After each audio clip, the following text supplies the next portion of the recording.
Welcome to the Autistic Licence podcast. I'm Shauna and I'm in Carrickfergus in Northern Ireland. And I'm Leo in London. We invite you to listen in on our conversations as we get to know one another and experiment with unmasking in an autistic space. We talk about what it means to discover we're autistic as adults, especially with established careers as therapists.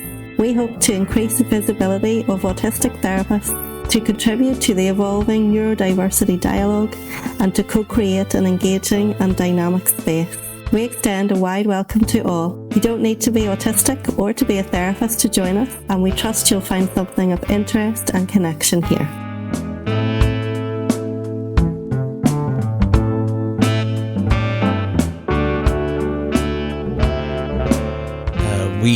We always stay in a hotel nearby. Okay. And we just found a new one, which is really, really lovely. Through a YouTuber, actually, staying in the same one, which is like an apartment hotel. It's very comfy and very private, and it's a good bolt hole. But I don't need it when I'm up there, I have to say. I'm very, very comfortable with that family. Yeah. But it's nice to know where you're going to, isn't it? Yes. And the people who run it. And I go back now, like 13 years of being with Rachel and staying because her folks live in Devon and brother in Cardiff. So there's all visits are overnight, at least. Yeah. There's some, is it hard for you to sort of switch off and properly relax? Absolutely. Whenever you're there.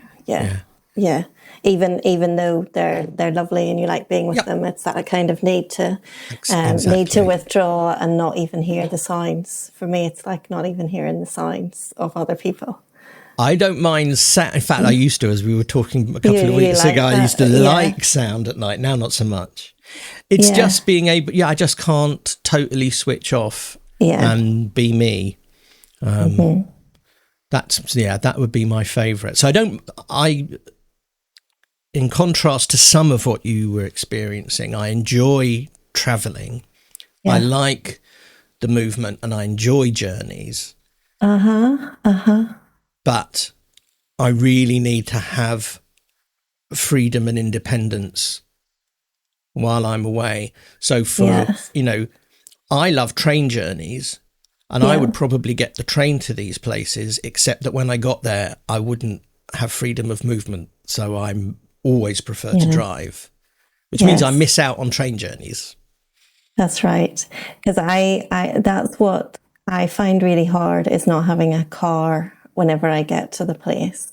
So I think you're able to drive, and then you have your car, not just a car, but your car with you that has all of your stuff in it. Because if you're anything like me, my car has my stuff, and it's not just easy to drive another car because there's comfort things in the car, and there's extra coats, and there's warm things, and there's extra tissues, and things like that. There's things that I'm going to need, and water, and extra water, and things like that. They're all there. This is all identical. All the same. Even specifically identical. There's So in the boot of my car is a huge bag for life full of bottles of water that I constantly top up. Fleece. I have now a shooting stick, which is like a walking stick that has a little fold-out chair on it. I always forget to use it, but it's in the car. It's there, And then there's all the stuff to look after the dogs. There's spare, dry food and bowls and all their kit as well. I have, as I'm sure I've told you, a backpack which I sometimes carry, or a shoulder bag, but they have identical things in both. There's a whole set of, which took me down the lovely. Have I talked about EDC before? No, I don't think so. Have a little look on YouTube, but basically that's a little culty minimalist thing, and it stands for everyday carry. So it's all the little things you try to assemble as small and compact a kit as possible, but it has everything you need in it. So there'll usually be a multi-tool and a power pack and some painkillers and It's not, I think for some people it's like a survivalist thing. That's not where I'm coming from with it. For me, it's just things knowing that you have, and utilitarianism and minimalism all kind of all together. gathered Yes. up. Yeah, I have a box in the boot of the car, and it has lots of the things that you said, and like first aid kit, and like Yep. you said, Me too. painkillers and Yep. creams in case you know, we need creams, just everything. Like it's got spare jeans in it, spare jeans for me and for my daughter in case, I don't know, we're out in the rain that's a that I good can hear idea. outside now, and there's a lot of it doesn't get used, but when it does get used, it's Yes. so good Yes. to have it. Yes. And it just is like, I just knowing that it's all there, spare umbrellas. Yeah. You know, You're reminding me of all the other that stuff that I forgot now. It's there. Everything is there, and it's just not easy. If I'm driving another car, you know, I can't organise to take all that stuff. So then I'll always feel slightly vulnerable if I go out on a trip, even if I like, you know, I've travelled somewhere and I've hired a car, it'll never have all of that stuff. It could never have all of that stuff. So it still doesn't feel like the same autonomy as there is in my own car. And there's something just about how familiar you get with your own car that, you know, you can drive almost anywhere in it. Yes. Whereas a new car, you don't know the exact length of it. You don't know exactly how quickly it goes through the gears or anything like that. My car's automatic. Do you drive automatic? Or I have done for about 15 years now. Yeah. So even that, like having to drive a car that's manual again after so long of learning that and learning specifically what your car can do and can't do and things like that. See, again, just through this conversation, this is going to happen for the rest of my life, I think. That, you know, I've had a couple of more reframing realization. So one about the discomfort of staying in somebody's house and always insisting from earliest days of traveling about with Rachel that I want to stay in a hotel and and as well knowing certain chains and what kind of mattress I'm going to get, you know, all of that stuff. That's necessary. Now I have a better idea of why. And the new car thing, which is hugely relevant right now because my new car arrives on Tuesday. Yes. I'm very excited about that. I'm not worried. There's nothing about that worries me. I'm actually very excited at the fact that I get to repack the boot with kit fresh again from scratch. And I would always lay down all these rules, mostly to myself, you know, only the things that are supposed to be in the car stay in the car, and it's got to be all this particular essential kit, etc., etc. Yes. And then it accumulates. Yeah. So Tuesday's switchover, I'm actually quite excited about, but that also impacts the next few days because I've got to sort out tax and insurance, etc., etc., and the parking permit being swapped over from our car to the new one because we live in a residence permit street. Yes. No, I've got systems for all of this, of course. I know you do, but there's a lot, and we need to almost like remember all of that, like you have. So then you're planning it in. You know, it's not just like, okay, here's the time that I get the car, and here's the time that the other one goes. And sometimes for some people, that's almost like, that's it. That's what's happening. You know, and it's like, well, no, actually, you know, there's all of the stuff around all of that I'm not just going to cram in at 11 o'clock at night or something, you know. But the temptation is that, you know, for some people who live their lives without this being a stress to do all those other things, or without even conceiving of them, and maybe they don't get round to doing them for a while, like their insurance or things like that. But it feels like for some people that I hear talking about it, it's an inconvenience, it's an annoyance.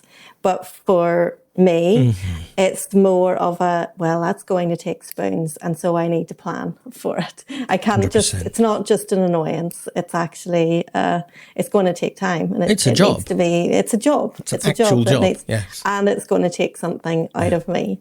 But I think, you know, I would be different if I was getting a new car, and of course I was going to put all my stuff into it, and mine is not as neat as yours. My car is an absolute mess. So you don't. It wouldn't need. You've seen my car, and I tidied it specially for you. I spent an hour in a big retail car park tidying and hoovering my car before I went to pick you up. I am very touched. It would not have mattered, only that you had to put our case in it, but it wouldn't have mattered in that sense.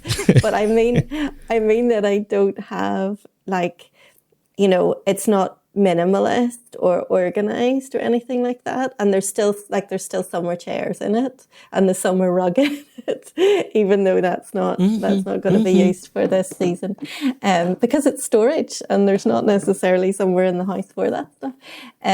But so I can see how that can be exciting to do that whenever it's your car that's going to remain your car, as opposed to just like a temporary vehicle to drive. But I also feel like it's like whenever you get a new phone, or I'm going to need a new computer soon because this one is on its last legs. And it's like, in one way it's exciting, but it's also a real pain because you get used to just working. I get used to just working with what I've got and not really aspiring to anything different until it dies. So like I drive my cars until they're 20 years old, then they die, and then I get another one. And it's kind of the same. Like this laptop has been flashing up at me for about 6 months. My battery's about to die. I have lots of things like that. And I bought a new power pack for it, which seemed to satisfy it for a while, but now it's flashing some other things. So I know it's going to die. But I don't know, I don't have it. Even if I had the money for a laptop right now, I wouldn't want it because I would have to plan all of this time in to do the transfer. And then I would get annoyed at it for a good length of time until I got used to the new one. It's more like a needs must thing. Like when my phone is not doing the things it needs to do, then it has to be replaced. But it's not really something that I look forward to do. Like I'm much, much, much more attached. It's like clothes. We talked before about things like that as well. Yeah. Like only whenever something really has, I've really finished with it, and then something new that passes all of the tests comes along, can I do a switch? It's not really an exciting thing to have new clothes just for the sake of having new clothes. And some of them obviously can become favourites very quickly. It's not like that, but I don't seem to have that excitement or drive or anything that sometimes I hear people talk about, of like getting something and then that being so much better than what's gone before. Or I don't know. And I don't know if it's an autistic thing or not, but I just am very attached to things staying the way they are. Maybe it's that, just things staying the way they are, I guess that's the autistic element of it, isn't it? Discomfort with what feels like very big change. And adjustment. So I have that's where for me ADHD is prominent and takes care of. I can be excited about that process. I'm looking forward to things like computers. That's a big deal because that for me, I know I have to, or even like a TV, anything that has lots of setup involved. Yes. Then that's going to be a weekend, like a whole proper chunk of time. I can't just do a switch over. Yeah. Anyway, we're getting too specific, probably.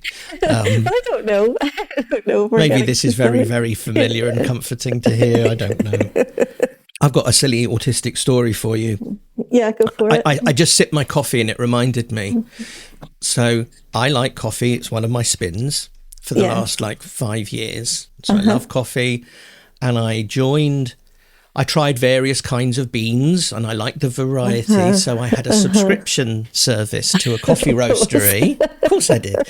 So I had a subscription with a coffee roasters, a little one-man job. And so it was every 2 weeks, then I doubled my intake. So it was every week I get a bag of whole coffee beans from somewhere in the world and from all over. And that's been happening for a long time. And whenever they send me a bag of beans labelled with when it was roasted and a bit of information on where it comes from and a little postcard customed to about that particular bean. Lovely. Okay. And I realised that I was collecting the cards, and then once I'd got half a dozen of them, I couldn't throw them away because they were part of Partly they're informational. What are the things, what are the things that are my favourites? Am I learning that there are things in common, etc., which did happen. So I looked online and I found a stationery company made a great big, binder with plastic pages in, specially for postcards. So I started putting them in the postcard thing. Yeah. And probably, if I'm honest, it was about a year and a half ago, I realised, okay, I like Ethiopian coffee, particularly, or Ugandan, that bit of Africa makes my favourite coffee. So I don't need any more to be in this surprise subscription service. Yes. But if I stop, then the album is half empty. And so I counted how many postcard compartments there were and realised I really had to carry on for another year and a half. Oh yeah. And I did. And I put my last postcard in last week. And I suspended it. So they would send me a quarter of a kilo of beans a week, 250 grams. Yeah. And now I know what I like. So I'll pick whatever. It's the same company. I decided, because I've always liked their coffee, and I picked their current Ethiopian, actually it's Ugandan coffee, and ordered a kilo of it. That'll do me for a month. Yeah. Because I now need this, and I cancelled the subscription. So no more of this regular coffee. I will just buy coffee when I need it. Yes. I'll buy it from them because I like their coffee, and they bloody sent me a postcard with it. So I had to have a ritualistic tearing up of the postcard last night so that I didn't fall down another hole. Yes. that would trap me in a collection for another 4 years, because it took 4.5 years to fill my book. Yes, this, listeners, is autism, Leo style. Because I was hoping partway through that story that you were saying, I've realised that I still have a year and a half left and I still have half of this book to fill or whatever. And I was thinking, well, perhaps I could help you to wonder about possibilities. To just stop now. Well, or that potentially they would send you a card anyway, and you could just fill it with different types of Ethiopian and Ugandan. Not only that, I've just remembered the last week of my subscription should have been the week before last. Okay. And when the coffee arrived for the first time in nearly 5 years, there was no postcard in the envelope. So I had to extend it by a week. Had to. Do you hear my absolute language there that I would challenge if this was a client talking? Yes, no, you had to, and you did not have to. I chose to, and it made me happy. That's what. And it made you happy, and now you have the story, and you have the book of postcards. And I have a massive for posterity. Book. Yes, if this ends up in the podcast, then I'll check the episode page at autisticlicense.com, and there'll be a photograph of me and my album of coffee postcards. Yes. Like we had my headphone collection the other week. Yeah, we will have, yes. What that brings to mind, that's a very boy presentation of autism. Collecting things, neat, ordered collections of a thing. Yeah. Right? Yeah. I recognise that. And yet so much of I've said this before, I know, autistic experience has so much more in common, I think, with a female experience of autism, especially in the way that it's very, very invisible, and the way that I've masked, and the way that I have relationships, etc. Yes. And I'm conscious as I speak to you today, with the coffee story, with the thing about the kit in my bags and my car, that actually paints a very misleading picture of me. Not that it matters. I don't care if you or others, think something. You'll learn differently eventually. But there's my car is not neat. Things are not ordered. Yeah. Everything that I need is there. But just as you were saying, things left over that are no longer necessary are also there. There is chaos. Yeah. What I talk about when we talk are my intentions and the things that make me feel comfortable. But they're mostly intentional. There isn't consistency. That's interesting. Sorry, there isn't consistency. Yeah. I heard that. And I think that's also something that comes up in my client work a lot as well, is that because the autistic experience is so seemingly full of rules, well, no, it is full of rules or ways of managing our lives that we need in order to function or to be comfortable, etc., etc. People then expect consistency out of that when we explain them out loud, like I've been doing today. Okay. And it's very rarely not there. And that's part of the difference. That's part of the neurodivergent difference, is that we don't follow that consistency is a neurotypical consistency. Example I was giving the other day in a session was explaining to somebody just after diagnosis, somebody close to me, about my autism. I've spoken to you about this. It was a big family do in a venue. And I was explaining how my discomfort in those situations is that there's 200 people there and I can hear 100 conversations simultaneously in detail. I don't just get background noise. And that's overwhelming for me and very uncomfortable. And I get a real flea urge in those situations. And his totally reasonable but neurotypical response was, but we've gone to gigs together all our lives and they're really, really loud and they're much louder. How come you can put up with that, or actually more than put up with, really, really enjoy it? One of my favourite things. And this kind of thing which seems so innocuous, that's a neurotypical measure of an expected level of consistency. And that's a big part of the autistic experience. I explain that to an autistic person, that's no problem. I'm not questioned on it. That makes perfect sense. And that is consistent. Because it's not about decibels. It's not about the level of the noise in that way. It's about the type of noise. And And it's interesting when you said about the consistency thing.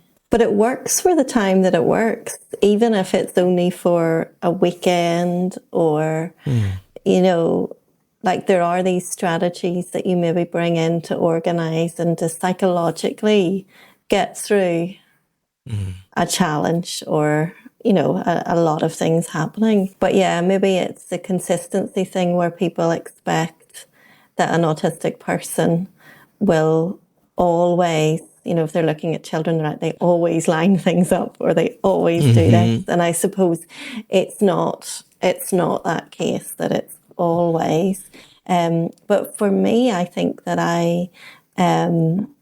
things like that have come in for me at times of stress, where stuff like that might be a bit more obvious.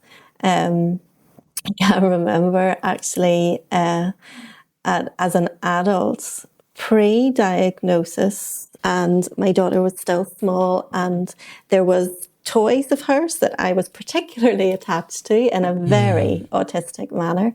They're called loopsies, and they're a type of little doll, which me and her, possibly more me, took great delight in collecting and sourcing. And yes, you can write that down, or I can provide you with a photograph. You know that I can. So anyway, they were not popular at all. They were quite hard to source, but whenever you did source them, sometimes you could get really good deals on them. They were quite cheap because they didn't really take off. And we had a massive collection. And there is a photograph of that day whenever I actually put them all in a line. and it's along the top of the sofa.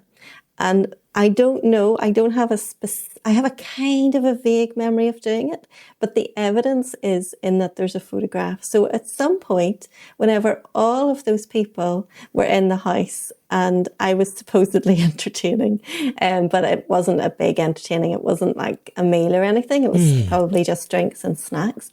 At some point, I found a way to line up all of those loopsies along the back of the sofa.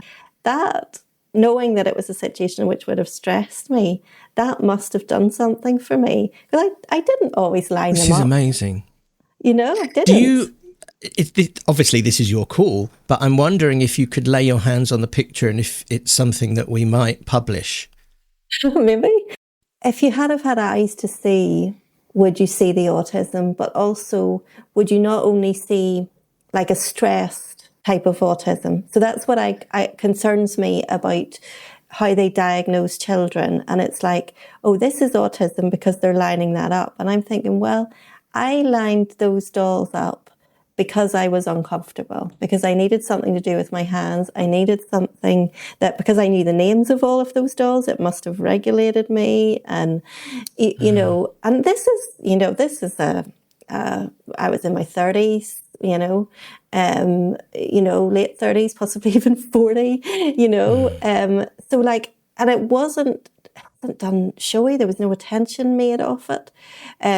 But I know it was me, it was not my daughter, and I know it would have been a stressful situation. So why would you diagnose a child or anyone based on how they are when they're stressed? And I feel like so many autistic children are stressed.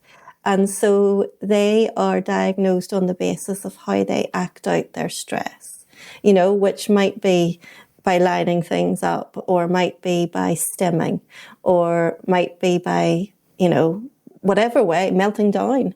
And these have become seen as traits of autism, when actually they're traits of autistic stress, or some people would say autistic trauma. Yes. But it's not actually autism.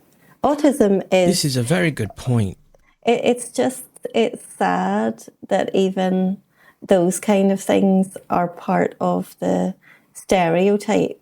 But actually, if underneath it was a regulation stress thing, the kinder thing would be around saying, oh, I must be pretty stressed right now because I've done that, which is how now when I saw that picture through the lens of having identified as autistic, I could say, oh my goodness, Shauna, you did that and you must have been really stressed. And it actually surprised me because it was so public.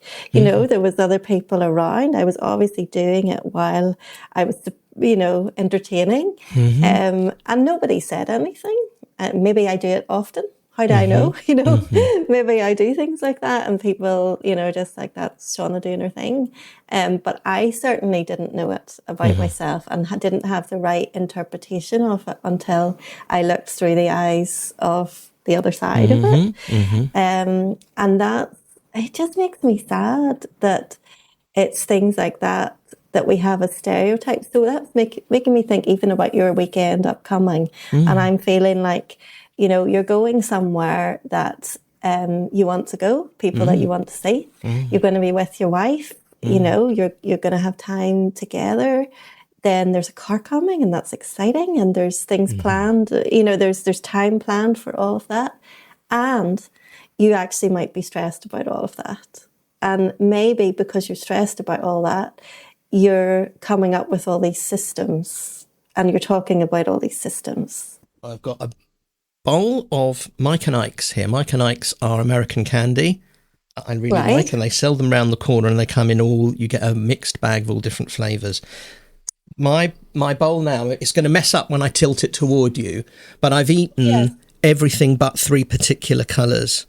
And I've messed it up now, but I've arranged. No, I understand. Are they like jelly beans? Yeah, they're essentially jelly beans. Jelly beans. They are basically jelly beans, and those are my 3 favourite flavours, which I've left till last. That's normal. Yes. But the fact that I'd arranged them without knowing it again. See, again, my first instinct is to laugh, but you are exactly. So I noticed that as you were just talking. Because I think you're exactly right. These are all lovely things. There's nothing bad coming that I'm not looking... Actually, the kind of is. Some of the admin around the car is going to be a pain, and I'm not looking forward to that. Yeah. There's a really big thing, actually. I think I talked a little bit about when I used to lease a car on this family scheme, that every 9 months I had to return the car, and it was always I would lose sleep for several nights before because I was going to get told off. And I've got some of that because they're going to inspect our current car before they take it away. Yes. And I know there's 3 bits of damage, which I'm very happy to point out to them. I'm not trying to hide anything. And I'll pay for it, and I'm happy to do that. Totally worth it. But I am still, there is a dread, actually, in my stomach about the conversation that I'm going to be told off. And I'm going to feel 7 years old. Yeah. Yeah. And that hadn't... See, these things I'm still masking internally. Even with all this knowledge and experience and the conversations and... Okay, but rewind a little bit. Yes, but nevertheless, what I'm saying is, despite that fact, there's still so much that's going on out of my awareness. Yeah. Yeah. Yeah. Which would continue, actually, if it weren't for the conversations that I have, largely with you, but also in my practice too. That's two-way. That's something I want to park and talk a lot about at some point with you, is about how useful disclosure is in that circumstance. Can I go back to please. Whenever you said you're still masking internally, and you mean that, do you just mean that you weren't yet aware of the fact that you were carrying stress around that? That's the bottom level or the top level. I don't know which way around. That's one level of it. But underneath is that I am aware of the behaviour. But I don't think of it yet. I think I will from this moment on as a stress response. Okay. You know, it's still playing back. As you heard me, I laughed at the fruit bowl, at the sweet bowl thing just then, because that's funny to me. Yes. And that funny, that's masking though. Laughing through it is denying the truth that there's something that needs to be dealt with here. There's an internal, very young voice. The same with being told off about the car. Yes, that's right. There's a very young version of me that's not getting attended to. Because the behaviour, I can explain it and I understand it, and I can find it satisfying and or funny. Yes. It's like quirky. And it's like you could then distract very easily into, look what I do with my sweets. And, exactly. And it would be very, very tempting for anybody with you to go down into that, because it's just fun to talk about. Exactly. And not to see the underneath. But I've said to you before, like, there's something around this masking word that almost seems cruel sometimes when we use it against ourselves. And I think that's why whenever you said, I'm still internally masking, there's like a criticism and a judgment about that. That's true. It's kind of coming from that place rather than I didn't know that about myself, and now I feel compassionate towards 7-year-old me. There's a different quality of that, because we're always like learning what we don't yet know about ourselves, whether we're autistic or not. I think there was just something about those words that, you know, the way that you challenged my words the other day, you know, there's just something about those words that just, I felt like they're just not coming from a place that I want them to come from, or they can coexist. I mean, there can obviously be, we all have critical voices about ourselves, but that there is also, I mean, it might not be a 7-year-old just, but there is something underneath that of... Well, it's a very powerful therapeutic intervention not to laugh along with someone who's laughing at themselves. Yeah. And it's one of the most common ones that I come That's right. That we say with. Stop, but we mean it. Like what I did with you. They'll laugh away and they'll be self-deprecating, and it's lovely and it's warm and it's a very attractive quality in a person because they're being very generous with themselves.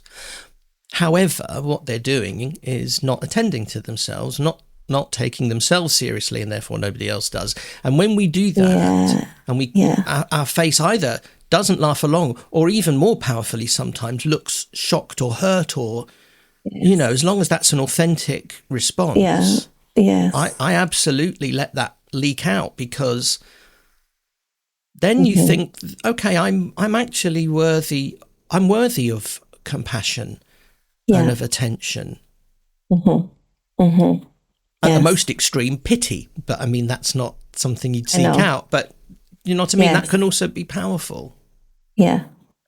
And I feel like I can't, as autistic people, you know, it could be just because of our way of processing, or it could as well be just not masking or not being able to mask, you know, in terms of the response. Like, I don't know how to change my face into laughing along, you know, so I'd have to almost, you know, backtrack myself if I wasn't talking to somebody who was open to sort of walk with me into what they might have meant, you know, then it might then be kind of double backed on me, like, do you not get the joke, Shauna? You know, and because, and we've talked about that as well, you know, it's like, it's really delicate ground, because as an autistic person, you maybe are really picking up on something that the other person isn't picking up on. Like, even if you weren't another autistic person and I was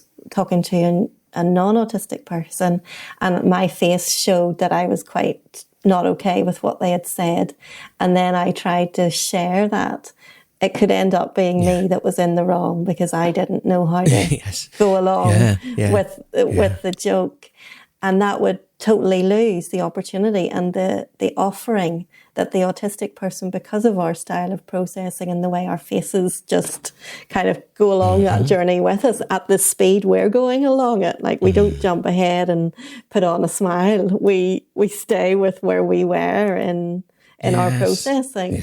Then that's a gift to the world, actually. But so often it's not validated. It's thrown back. You know, why are you overanalyzing that? Or why are you picking up on those two words? You know, do you not think it's really funny that I've got pink and yellow, pink and orange beans in, you know, or the la la loopsies. La la loopsies, yes. They're so cool. I will send you a picture, and you can put a link wherever that's going to go in relation to this episode.